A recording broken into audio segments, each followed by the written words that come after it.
Mario, thanks for sitting down with me. You're welcome. Now, Mario, you have received the Private Sector Plant Breeding Award at the National Association of Plant Breeders meeting here in Ames, Iowa. First established in 2020, this award recognizes someone whose accomplishments as a scientist in the private sector have had a lot of impact on the field of plant breeding in a lot of different areas: germplasm development, cultivar release, technological innovation, and leadership as well. In a nutshell, what does this award mean for you? Well, to me, it's a great honor to be recognized by your peers for an accomplishment. And the other piece of it is that really has to be mentioned is it's not just an individual being able to do it. I mean, you need your team of support staff getting the data and your other scientists adding information. And then, of course, whoever's funding it, like your organization or university. So really, it's kind of a cooperative. So it's an award for them too, I believe, because they're as big a piece as that I am in the whole piece of the puzzle. What's the biggest challenge that the private sector faces right now in terms of plant breeding? There's lots of conversations at these meetings about the challenges faced by the public sector. I'm going to flip that on its head and ask you, what's the biggest challenge you face in the private sector right now? Well, of course, you have, private companies have to somewhat figure out how to make the stockholders happy. So that whole financial piece. And if that's rolling well, then it comes down.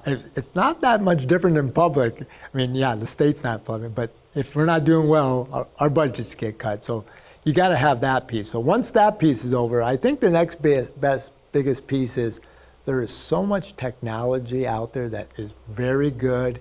It's just getting everybody in the world, I guess, to accept what is going on and see the benefits of that. So that, like gene editing, being able to really leverage that to bring better crops, disease resistant, whatever it might be out there, so that we're a more productive world.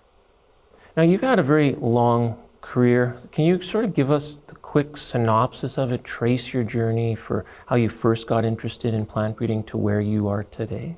Okay.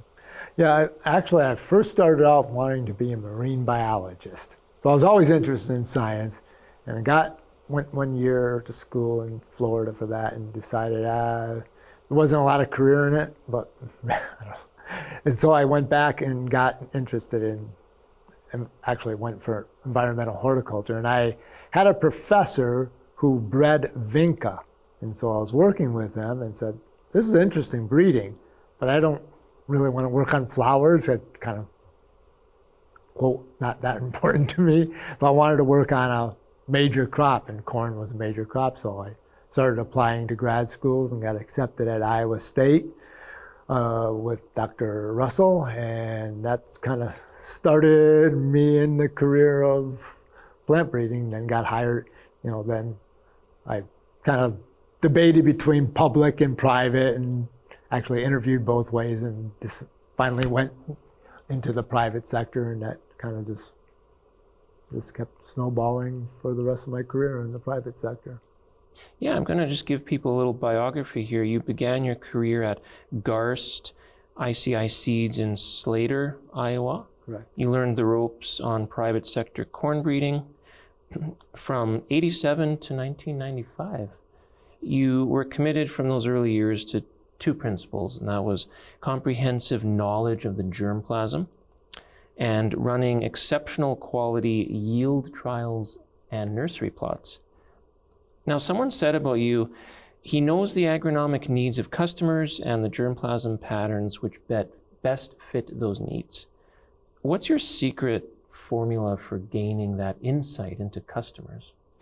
I think the secret is when you first start off, listen a lot to especially people that have been around the block a few times, because then you can kind of get a background, and then it's just you keep on building, and over time you kind of learn what is real and what is sales kind of thing. Because sales will complain about whatever the first thing that's happening that year. And as a breeder, it takes 7+ years to develop some. So you kind of look at the big picture and you really start to figure out what are the keys that farmer needs.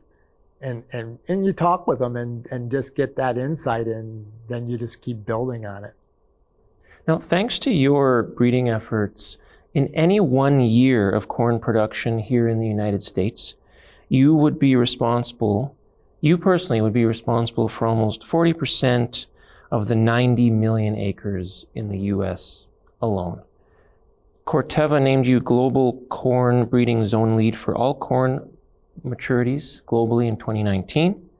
Now, as we look to a future where climate change is a huge concern, what do breeders like you have to do to ensure that corn stays a viable option well into the future?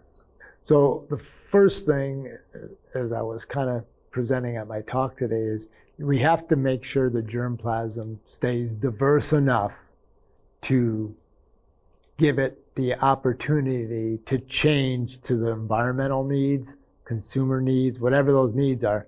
Yet we also need to make gains, so you can't keep it too broad. I always say corn breeding is a lot like being in the stock market. You play that, how diverse you want your portfolio versus how tight you want it, and how much gain versus how much not. And so you need to keep that broad spectrum. And so climate change, one of the good things about climate change, if you want to say there's good things, is it occurs over time. And that's what breeding does. So in that theory, we should be able to make the germplasm change as the climate changes. What germplasm can't do real well is take a left or take a right, or sharp left and sharp right, because it's used to kind of going down a path. And as long as you can make that path turn smoothly, you can manipulate the germplasm, as long as you keep enough diversity, enough variation there. Before I let you go, what is really exciting for you that's coming down the pipe from Corteva? So to me, there's lots of exciting things coming. I mean, you first have just a pipeline of products.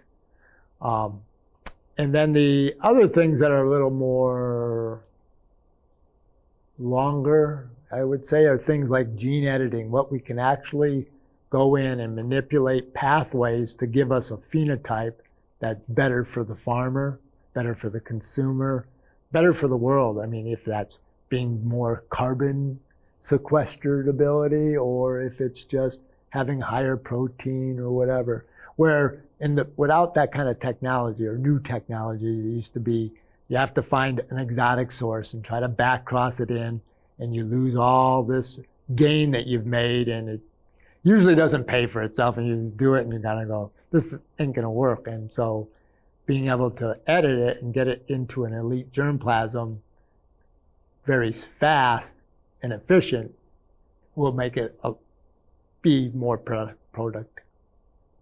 Thanks so much for sitting down with me. It was a pleasure.